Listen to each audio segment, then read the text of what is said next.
ایک چھوٹے سے گاؤں میں ایک نوجوان رہتا تھا، اس کا نام فاروق تھا۔ فاروق محنتی تھا مگر قسمت جیسے اس سے روٹھ گئی تھی۔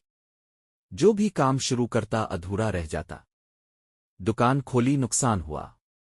کھیت کاٹنے گیا، بارش آ گئی۔ لوگ کہتے فاروق بدقسمت ہے۔ فاروق کبھی کبھار سوچتا کیا اللہ مجھ سے ناراض ہے؟ اور پھر خود ہی کہتا شاید میری نیت میں ہی کچھ کمی ہے۔ ایک دن اس کی ماں نے کہا بیٹا، نیت صاف رکھ، رزق تو اللہ کے ہاتھ میں ہے۔ جب تاو لوگوں کے فائدے کی نیت کرے گا اللہ تیرے کام میں برکت ڈال دے گا۔ یہ جملہ فاروق کے دل پر نقش ہو گیا۔ اس نے فیصلہ کیا کہ اب ہر کام اللہ کی رضا کے لیے کرے گا، نہ کہ شہرت، دولت اور تعریف کے لیے۔ اگلے دن اس نے بازار میں ایک چھوٹی سی دکان کھولی، مگر اس بار نیت مختلف تھی۔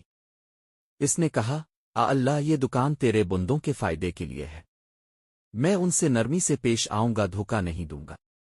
پہلے دن بمشکل 2 گاہک آئے، دوسرے دن 3، لیکن تیسرے دن لوگوں نے کہنا شروع کیا فاروق کی دکان سے سامان سستا اور برکت والا ملتا ہے۔ چند ہفتوں بعد ایک شخص آیا، ایک امیر تاجر۔ اس نے کہا فاروق، میں تمہیں 10 گنا زیادہ کمیشن دوں گا اگر تم میرے نقلی مال کو اصلی کہہ کر بیچو۔ فاروق کے سامنے ایک لمحے کو وسوسہ آیا، پھر ماں کی بات یاد آئی، نیت صاف رکھ، رزق حلال رکھ۔ اس نے تاجر سے کہا میرا رزق اللہ دیتا ہے، دھوکہ دے کر نہیں کمانا چاہتا۔ کچھ دن بعد وہی تاجر فاروق کی دکان پر واپس آیا، مگر اس بار روتا ہوا۔ کہنے لگا فاروق، میں نے تیرا امتحان لیا تھا تو سچا نکلا۔